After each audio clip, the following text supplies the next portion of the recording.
ഞാനിപ്പോൾ നിൽക്കുന്നത് കൊല്ലം ജില്ലയിലെ കുണ്ടറ വലിയ പള്ളിയാണ്. കുണ്ടറ വലിയ പള്ളിയുടെ ചരിത്രങ്ങളും വിശേഷങ്ങളും ഒക്കെയാണ് വീഡിയോയിൽ. വീഡിയോ ഇഷ്ടപ്പെടുന്ന ആൾക്കാരുടെ തീർച്ചയായിട്ടും ഒന്ന് ഷെയർ ചെയ്യാൻ മറക്കല്ലേ.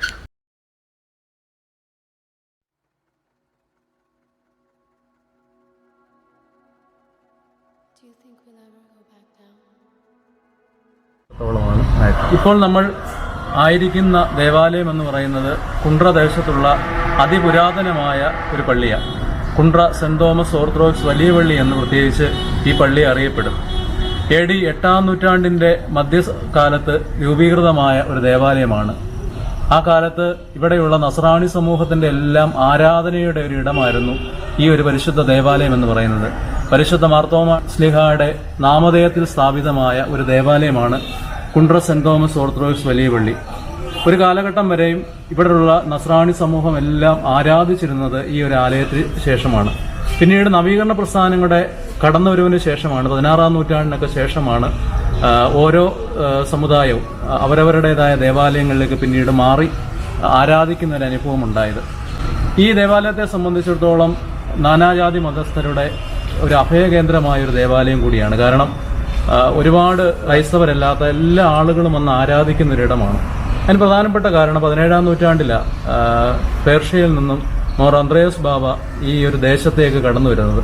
ദേശത്തേക്ക് കടന്നു വന്ന് ഇവിടെ ദൈവികമായ സുവിശേഷത്തെ അറിയിക്കുകയും കുണ്ട്രയിലും കല്ലടയിലുമുള്ള പ്രദേശങ്ങളിൽ ദൈവികമായ സുവിശേഷത്തെ അറിയിച്ച് ക്രൈസ്തവ സഭയെ ഉറപ്പിച്ചു പോകുന്നൊരു പിതാവാണ്.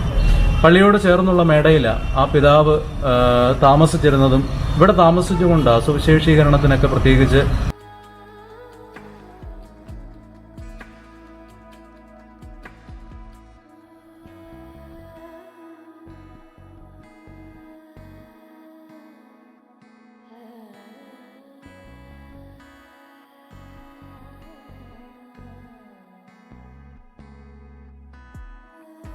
ഊന്നൽ കൊടുത്തുകൊണ്ട് ഇവിടെ ആയിരുന്നത്.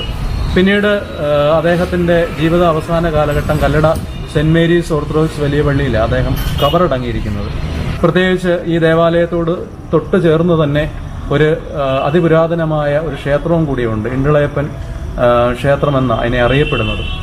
ആ ക്ഷേത്രവും ഈ പള്ളിയും തമ്മിലുള്ള ബന്ധമെന്ന് പറയുന്നത് തന്നെ അത് വളരെ ഈടുറ്റ ഒന്നാണ്. കാരണം അവിടുത്തെ ഉത്സവങ്ങളായാലും ഇവിടുത്തെ പെരുന്നാളുകളൊക്കെ ആയാലും ഒരേ കുംഭമാസത്തിലാണ് ഈ ഇവിടുത്തെ രണ്ടിടത്തെയും ഉത്സവങ്ങളും പെരുന്നാളുകളും ഒക്കെ നടത്തപ്പെടുന്നത്. പ്രത്യേകിച്ച് അവിടുത്തെ ക്ഷേത്രത്തിന്റെ ചുമതലക്കാര് ആ സമയങ്ങളിൽ ആലയത്തിലേക്ക് വരികയും ആനയുമായിട്ട് ഇവിടെ വന്ന് വരുമ്പോൾ നേർച്ച കാഴ്ചകളൊക്കെ ഞങ്ങൾ ഇവിടുന്ന് സമർപ്പിക്കുകയും ഒക്കെ ചെയ്യുന്ന ഒരു വലിയ അനുഭവമാണുള്ളത്. അതായത് മൈത്രിയുടെ ഒരു വലിയ ഇടമാണ്. ഇവിടെ ഈ മതത്തിന്റെ അതിരുകൾ സൃഷ്ടിക്കപ്പെടുന്ന ഒരു കാലഘട്ടത്തിൽ നമ്മളായിരിക്കുമ്പോൾ ഈ മതത്തിന്റെ വേലിക്കെട്ടുകളെല്ലാം തകർത്ത് മനുഷ്യനെല്ലാം സാഹോദര്യത്തിന്റെ അനുഭവത്തിൽ ജീവിക്കുന്ന ഒരു അനുഭവമാണ് ഈ ആലയത്തെക്കുറിച്ച് ചിന്തിക്കുമ്പോൾ പ്രത്യേകിച്ച് പറയുവാനായിട്ട്. ഇവിടുത്തെ 8-ാം നൂറ്റാണ്ടിലെ പള്ളിയുടെ ഭാഗം എന്ന് പറയുന്നത് പള്ളിയുടെ വടക്ക് വശത്ത് കാണുന്ന ആ പ്രദേശത്തായിരുന്നു പള്ളിയുടെ പഴയ പള്ളി ഉണ്ടായിരുന്നത്. എന്നാൽ തുടർന്ന് ആരാധനയ്ക്കുന്ന സമൂഹങ്ങൾ കൂടി വന്നപ്പോൾ ഒരു പുതിയ പള്ളി പണിയണമെന്ന ആഗ്രഹവും ആയിട്ട് വന്ന് അങ്ങനെയാണ് 1961 കാലഘട്ടങ്ങളിൽ ഇന്ന് കാണുന്ന ഈ ഒരു ദേവാലയത്തിന്റെ അടിസ്ഥാന ശിലയിട്ട് അതിനെ പുതുതായിട്ട് നിർമ്മിച്ചത്. പിന്നീട് 2014 ശേഷം അതിന്റെ ദേവാലയത്തിന്റെ വിപുലീകരണം വന്നപ്പോൾ അതിന്റെ സൈഡുകളിലേക്ക് പുതിയ നിർമ്മിതികളൊക്കെ കടന്നു വരികയും ഈ ദേവാലയം ഇന്ന് കാണുന്ന അവസ്ഥയിലേക്ക് വന്നത് 2014 ശേഷമാണ്. അങ്ങനെ അതിപുരാതനമായ ഈ ഒരു ദേവാലയം പ്രത്യേകിച്ച് ആരാധനയുടെ അല്ലെങ്കിൽ ഒരു മതമൈത്രിയുടെ ഒരു ഇടമായി നിലകൊള്ളുന്നു എന്ന് നമുക്ക് ചിന്തിക്കുവാനായിട്ട് സാധിക്കും.